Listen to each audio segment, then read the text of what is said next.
Major Lindsay and Africa presents Bouncing Back, conversations about resilience for lawyers. Welcome to Bouncing Back, Resilience for Lawyers. This podcast is brought to you by Major Lindsay and Africa, the global leader in legal search and consulting.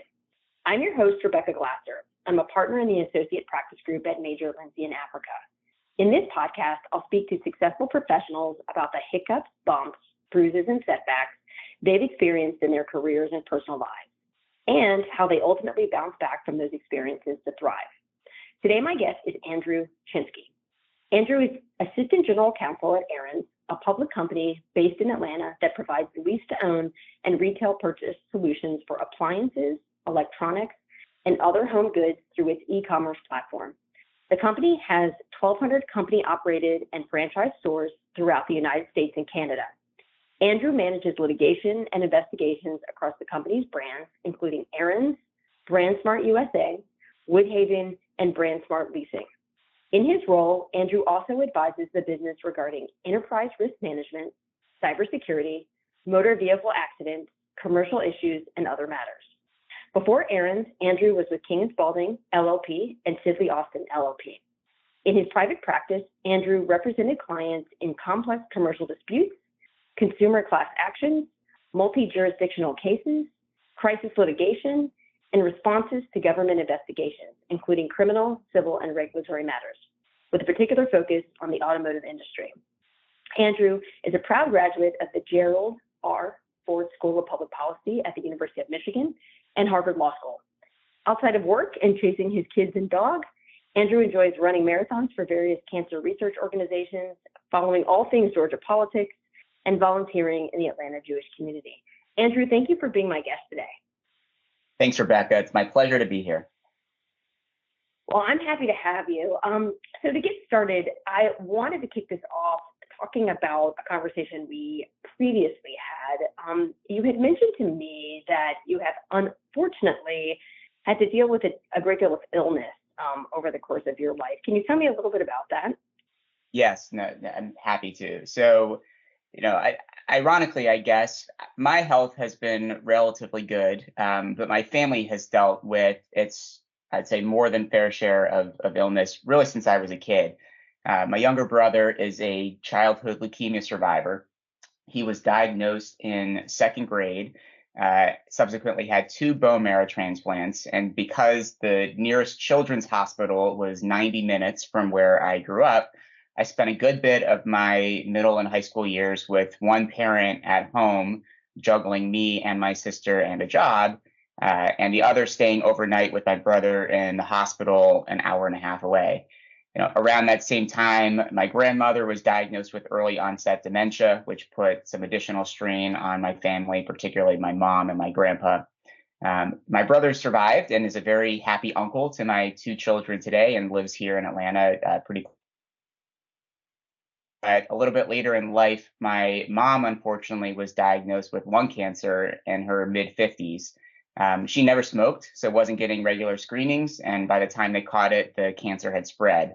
So while she battled for about a year and a half, she unfortunately passed away, which was and continues to be a challenge for my family to try to fill the space that she occupied in our lives. Wow, that is a lot. That is a lot for one family to bear. I'm so sorry to hear about all of that. And particularly your mother. Sounds like she was an amazing woman, and may she rest in peace. I know that some of this illness unfortunately overlapped with you, if I recall, getting your first legal job. Is that right? So yes, my grandmother's was close in time to when I got my first legal job, and my mom's diagnosis happened right, maybe even the same week or the week after I lateraled my law firms from Sidley to K&S. So that was certainly an emotional roller coaster in a lot of ways, and did not plan to spend my first year and a half in a new firm driving back and forth and being at my mom's side, but obviously we did, and I have no regrets there. Yeah, absolutely. Having lost a parent myself, I totally understand the pull of, trying to perform at your job, trying to keep your job, while also, wanting to spend every waking minute, with your beloved parent. Where was she living at that time when you moved to Atlanta and started with KNS? So I actually, at the time, I was still living in Chicago because I started at the King and Spalding office in Chicago as one of their first ever trial and global disputes associates. One of my mentors from Sidley left to essentially start that group at the KNS office in Chicago, and I was fortunate enough to go with her. So I was still living in Chicago at the time, and my mom and dad were in Erie, Pennsylvania, where I grew up, which is about a 6-hour drive from Chicago. And I was actually at work when I got the phone call. I was sitting in my office, which I had occupied for about 10 days in downtown Chicago, and had to basically run out of there to deal with the family emergency 2 weeks on a job. And I will never forget that moment, to say the least. Yeah, I'm sure. To get a little more granular, for people who are listening to this podcast who may be going through some difficult things themselves, I wanted to know, were you sort of in doing mode? Did you process your feelings at that point, or were you really just like, okay, what needs to be done? I need to execute, do the thing that's right in front of me. Where was your head at? At that point. I want to say that we had it under control, but that would not be accurate. My family basically was living in a crisis for a year and a half. The treatment for lung cancer has come a long way. There's lots of different genetically targeted medications and immunotherapy. The days where you just get radiation and chemotherapy and that's it are gone. So navigating the options for treatment, where she was going to be treated, when we were going to see her, it was essentially crisis mode for a year and a half. And at the time, we had our first child, who was a baby and ultimately just shy of 2 years old when my mom passed. So it was chaotic, and I'm sure that my headspace was not where I expected it to be when I was starting a new job. But luckily, I had some colleagues who obviously understood and supported me both inside and outside of work, which was key to navigating that particular time. But it was not easy, and in hindsight, I'm not sure there was anything we could do to have made it easier. It's just one of those things that families face, and unfortunately, there's no easy way around it. Absolutely. Well, I'm grateful, and I'm sure you are, that you had some colleagues at the firm who, were understanding and willing to help out in any way that they could. I was curious. Your mother ultimately passed away, unfortunately, and now your children are how old now, Andrew? 5 and almost 10 months. Yes. Wow. So a number of years later. When you look back on that experience, are there any lessons from that really difficult time that you would want to impart to your children, once they get older?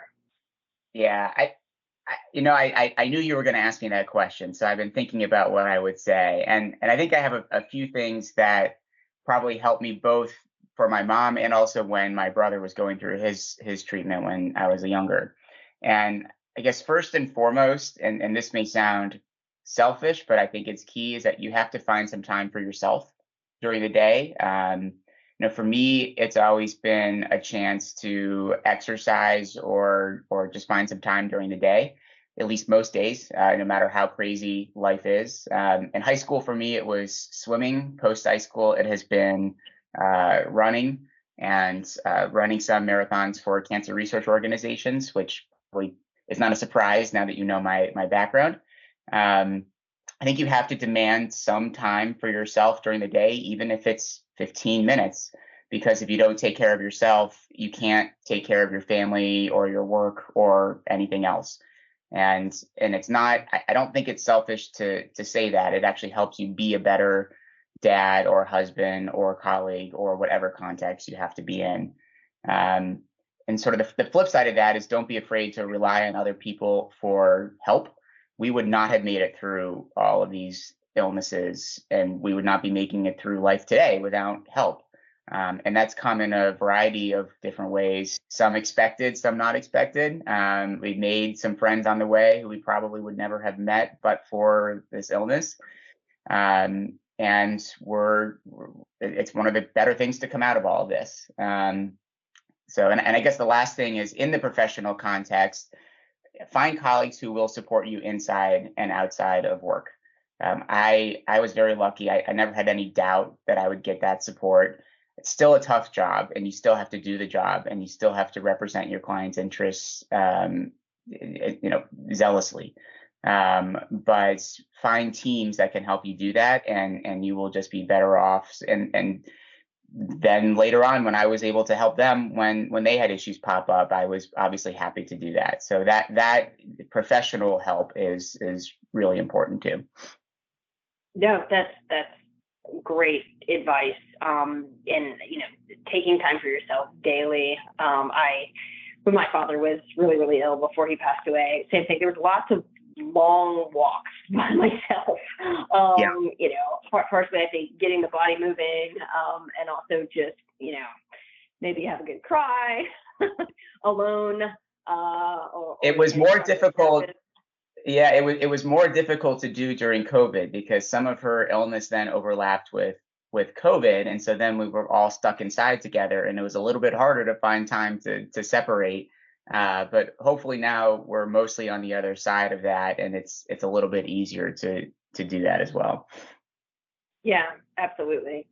It strikes me, given what you experienced in your youth with your brother, what happened with your grandmother when you were starting your first job, and this with your mom, that you and your family are very resilient people. I think we work at a very stressful profession. I don't have the statistics at my fingertips, but I know that, alcoholism and drug abuse and other things, not helpful behaviors are rather high among lawyers. Going through all of this in the midst of trying to be an attorney and a dad and a husband and all these other things, just adds to the stress load. And, some people would go maybe in a different direction with their feelings. I mean, this is the kind of tornado, if you will, that often drives people to substance abuse and other, maladaptive behaviors. And instead you have frankly thrived. You did incredibly well at King and Spalding. While you were there, you managed to land in-house at a public company, operating at a very high level. And I, was wondering where your resilience comes from. The short answer is I don't know. Part of it is I think watching how my parents role modeled for me when I was a kid, and were able to carry on while their child was going through an illness that it was a life-threatening illness for years. So I think there's definitely role models from them, role models from other colleagues too, who have had difficult things in their lives and have also had either illness from their children or parents. Watching them navigate that and be able to stay professional and stay on their feet and move forward has provided me not necessarily a guiding light, because I think that's not quite the right analogy, but it's at least shown me that it can be done. And being able to talk to them about what's worked, or even just empathize with them on a human level, has been tremendous. I think our profession can be very isolating, and you can really get in your own head with your clients' worries. But being able to talk to other people about it and open up has been super helpful. Yeah, no, I think that's great, and I think it's awesome that you've had your family. They've been such a great source of support, as well as it sounds like your network. Can you share a little bit about that? I'm curious if you some of this occurred when you were in Chicago, but you still weren't super close, physically to your family at that moment in time. And then, since then you moved down to Atlanta. And I'm curious if you have any thoughts about, cultivating community and any advice for, junior attorneys who might be listening to this podcast who are trying to find their people, either because, they're not from Atlanta, but they took a job in Atlanta, or they're just kind of feeling like a fish out of water in their current firm. Maybe they didn't summer there and they ended up, at a particular firm where they don't know anybody or know very few people. Do you have any thoughts or advice about cultivating community? Sure. And I think that has two parts to it. And to be honest, I was not very good at this early on in my career, and it's still a work in progress. So for anybody who looks at someone and you think, oh, they're a really good networker, a really good community builder, I promise they're still struggling with it every day, every minute, even though they may struggle a little bit less than the rest of us. But I think within your firm, number one, don't be afraid to knock on doors and take people to coffee, even super senior partners in your firm. And you may be at a 10-person firm where that's going to happen a little bit more organically, or you may be at a 1,000-person firm where it takes a little bit more effort. But I was able to meet some pretty senior lawyers, even early on in my days at Sidley, just because I knocked on the door. And I don't think that enough young lawyers do that, quite honestly. I think it's still coming back into practice in the post-COVID return to office environment. And I know it's a little bit more of a challenge because of the hybrid and remote work environments that we're all in. But I would really just encourage people to knock on the door and try to get in-person coffee or lunch with lawyers who you want to get to know when possible. Yeah. Totally. It's very old school, it's sort of an old school way of doing things. A lot of our more junior colleagues grew up, texting people and emailing people primarily. And this is an old school art form, but there's nothing beats getting in front of folks. And I think that's a great point. And I never thought that I would be the old school person who's, oh, you have to come in person. And I'm still not. I am 100% for flexibility, really. But at least for me, the in-person contact is irreplaceable. And just being in person and seeing someone else's facial expressions, not having to worry about a typo in an email to them or how you look with a Zoom background. I just think there's something to be said for being in the same room with someone. And the second part of that is don't be afraid to do that with groups outside of your immediate professional environment too. I've always had some out of work group that I have been a part of. And to me, that's just as important as anything you do within your own firm or professional environment, both because you may actually meet a client at an off-work event, and you may not know right away, but it may be someone who you serve on a junior board with, and 10 years later, lo and behold, they become your best friend and your client. But it can also give you personal satisfaction to work on issues or be involved with some organization that's meaningful to you. And so even if your day-to-day is stressful, to find personal meaning outside of work, I think is just as important as what happens during the workday. Absolutely. Absolutely. So sometimes when I give advice to junior folks about this, like you can't start networking when you're in 8th year. Like you need to expand your network and build your community before then. A lot of times, especially like in your case, if they have small children or they have a spouse like you who has a very, high stress job as well, a big job, there's, kind of pushback to me, basically saying, I don't know how to find the time in the day. Do you have any advice about that, other than, of course, foregoing sleep? But do you have any thoughts about maintaining that balance, and how do you, I heard somebody say once, well, you can have it all and you can do it all, but you can't do it all and have it all at the same time. There are you have to sort of strategize, and, over the course of years, you may succeed in all of your goals and all of the things that you're trying to accomplish, including being a good mother, or being a good father, or being a, contributing member of the community. But it's hard to do it all together all at once. And I was curious also too, if you have any thoughts about that, Andrew, because your wife has a big job, you have two littles at home. How do you find the time to, be involved in your community and expand your network and have these meetings as well as get your work done? Well, I would invite you to my house anytime between the hours of 5 and 7 p.m. and you can observe the chaos for yourself. But I think what you're getting at is sort of the idea of work-life balance, or work interest balance. And for me, I've always actually thought balance has been a misnomer for lawyers, because for me, there never has been, and there's not something that I would ever call balance in my life. I mean, the law in general is an all-in profession, and I'm not the best at being able to separate work from my personal life, and very often stewing on whatever legal issue I was working on that day, and I just care about the work, which I think is a good thing, but is sometimes you wish you could turn it off.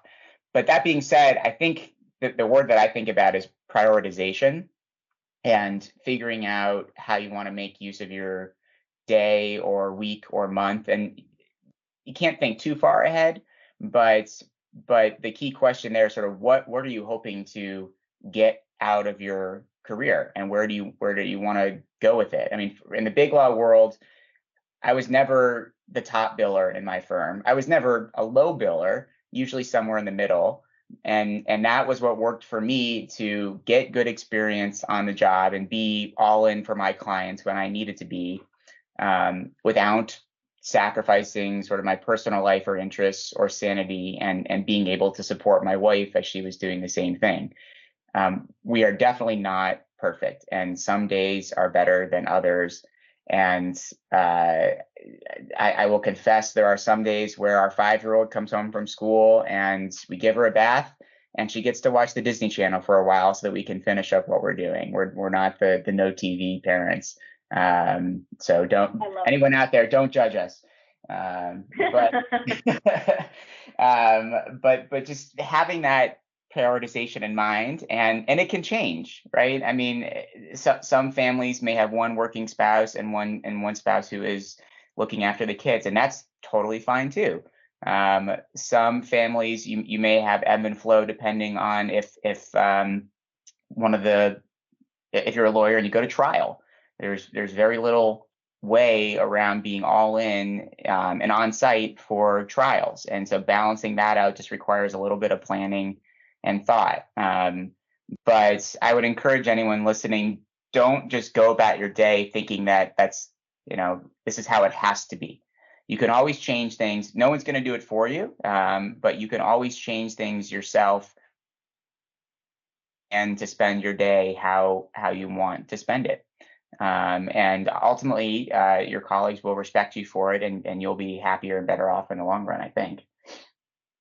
Absolutely. I mean, I think you brought up some really great points about balance and, giving yourself some grace, because you're not going to have great days 100% of the time. Some things will get dropped. Some, days are better than others. I definitely don't judge you on the Disney Channel front. Hey, it's a means to an end, right? And so, people make mistakes, and people make mistakes too, and how you go about addressing them. And I've changed a pretty good bit on this over the course of my career, but, really just admitting you made a mistake and how you're going to fix it, that will solve 99% of issues, because you will make mistakes, you will be imperfect. you are juggling a lot of things on a daily basis, and that's okay too. There's never been a lawyer who hasn't made a mistake, usually on a daily basis, and how you roll with that is sort of telling on how you're able to prioritize your day. Absolutely. No, absolutely. That's super helpful. Well, I want to switch gears a little bit, Andrew. You have worked at some, fantastic firms. You've worked at a very high level in both instances at Sidley and K&S. And then fairly recently landed in-house at a public company. Not the easiest thing to do, but also sort of the golden goose for a lot of attorneys out there. Going in-house is kind of the ultimate goal for many of them, and many of the candidates that I talk to on a regular basis. I was wondering if you could share a little bit of, what that journey looked like for you, and how you, how long did it take, what was involved, and, if you could share a little bit about how you found this first in-house opportunity for yourself. Yeah, absolutely. So the story actually starts a little bit when we moved from Chicago to Atlanta. My wife landed what was her dream job, is her dream job. She's in-house counsel at the Atlanta Hawks and State Farm Arena, and is an Atlanta native. So during the middle of COVID, we jumped on the chance to move to warmer weather and be closer to family and get a dream job for one of us all at the same time. So I had a little bit of a wrench thrown, though, because I had to move offices. And while it was still within the same firm and I stayed with K&S, I moved from a 25-person office to a 400-person office. And there were a lot of differences that came along with that, and navigating sort of the new office culture, and ultimately what did I want to do with my career. So the first year that we were here, I really was not thinking a whole lot about my career. We had just moved. We were hoping to have a second child. We just bought a house. Did not need to change everything in my life overnight. But then as we were here for a second and third year, I started thinking about, do I want to stay and try to make partner at my firm? Do I want to try something new? Making partner is a huge promotion and honor, but it also tends to tie you to that specific firm for some time after that. So I was trying to think about really what did I want, and at the same time, what was achievable and what would work for my life and my wife's life together with me. So I had not, I say, applied en masse to in-house jobs, but I looked at a handful that maybe came up over the last year before I actually got my job, and almost took another offer at another public company that, looking back, I think was the right decision. I think that it is a better fit where I am now, but making that first move to in-house, not all in-house jobs are created equal, and trying to figure out what is going to be the right fit for you in your career and what's the next logical step is not always easy. So it probably took a good year and a half before I landed in my current role. And so far, 6 months plus in, so good. But it definitely takes some persistence, a little bit of luck, and a lot of self-reflection about what you're actually looking for in an in-house job. Yeah, absolutely. And I think, several good points. It wasn't an overnight process, for one. Number two, you kind of have to check under the hood. I think, some people, I've come across folks over the years who are so desperate to go in-house that they don't do a lot of due diligence on their own in the process, and they sort of take, whatever the company is telling them at face value, and they don't talk to other people who used to work there, or bother to ask the hard questions or compare and contrast to other potential opportunities. And these are important things that everyone should do over the course of their in-house search. It's everybody's on their best behavior during the interview process usually. Yes. And sometimes it takes a little bit of rolling up your sleeves in order to really get at, is this going to be the right place for me? Is this ultimately going to be, right for me and my, career goals. Right. Aside from some patience and doing due diligence, do you have any other advice for those who are listening who are not in-house yet, but want to make that leap? I would think about why you want to go in-house and what you hope to get out of it. And I think that's also true at law firms, by the way. Oftentimes we think about us giving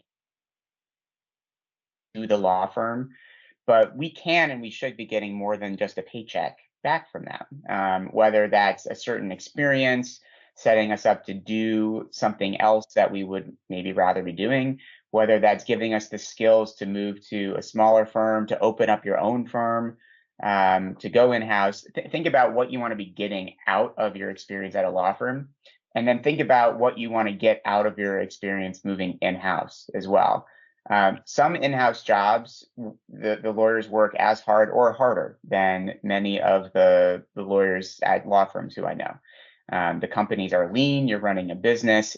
You're not able to hand work off to anybody else, and so you may actually be working harder in-house depending on the right situation. For me, I was interested in going in-house because I wanted to pick up some different skills that I didn't think I could get in the law firm context. Fundamentally going in-house, your job is to help run the business. It's not to bill hours. It's not to be a profit center. It's to do things as well as you can so that the business can keep running in a way that's legal and defensible and sort of, for us too, looks after our shareholders and gives our board of directors what we need.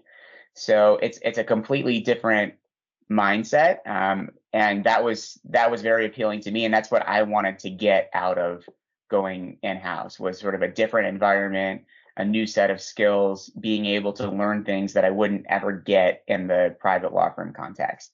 And so I would say, if anyone's thinking about going in-house, like why do you want to do that, and what jobs will help you get there? Don't just go in-house for the sake of going in-house. Think about what you're hoping to accomplish in the short term and in the long run.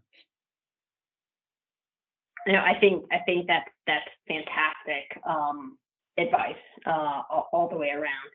Well, I could talk to you all day, Andrew, about all kinds of things, legal and otherwise. But for time, I wanted to ask you, this final question, which is, the legal profession can be incredibly rewarding. It can also be grueling at times, as you alluded to and talked about earlier in our discussion. What advice would you have for newly minted attorneys who are trying to find their way in this profession and, maybe aren't feeling short-footed yet in the profession? What advice would you give folks who are just starting out? I think two things come to mind. One, have patience. You may just be starting out and frustrated, but it really took me several years before I understood what it meant to be a lawyer. I had no lawyers in my family before now that I could sort of look to for advice or seeing like what it was like to be a lawyer. And it really took a few years before I was able to feel a little bit more settled and not so panicky every day, that I knew sort of what to do when I walked in the door. But the second part is, don't be afraid to be your own career advocate, even from day one. And I really did not appreciate this even until after I started at my second law firm. No one is going to look out for your career if you don't do it yourself. You can have great mentors, great friends, great spouses, but ultimately it's on you to build the career that you want to build. You can sit in the office and bill hours and collect a paycheck, and if that's what you want to do, there's nothing wrong with that. That is absolutely fine. If you want to be an excellent lawyer and stay at a firm and do that, like that is nothing wrong with that at all. But decide, and only you can decide for yourself what you're hoping to get out of your career. And you can always change. Lawyers reinvent themselves all the time. I've certainly reinvented myself several times over the course of my career, and I've only been out of law school 10 years, so I'd like to think that I'm still relatively young. But don't be afraid to change if it's not working for you. You're still relatively young, Andrew. I say that because we're close in age. But no, I think that's for selfishly, you're young, sir. No, I think that's great advice, and you can always change. I think there's this myth that once you are on a certain track, you have to stay going in that direction, and it's really not true. Well, Andrew, I want to thank you so much for giving me your time and being so open and honest with me and our listeners today. I know that they will get a lot out of this conversation, just as I did, and I sincerely appreciate your time. I'm happy to do it. And if any of the listeners would like to talk more about anything, please find me on LinkedIn or Facebook or Twitter or whatever, and I'd be happy to connect. Very generous. That's great. That's great of you. Thank you so much, Andrew.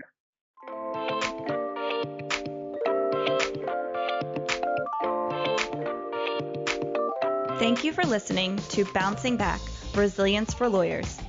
Join us next time for another story about thriving after overcoming challenges.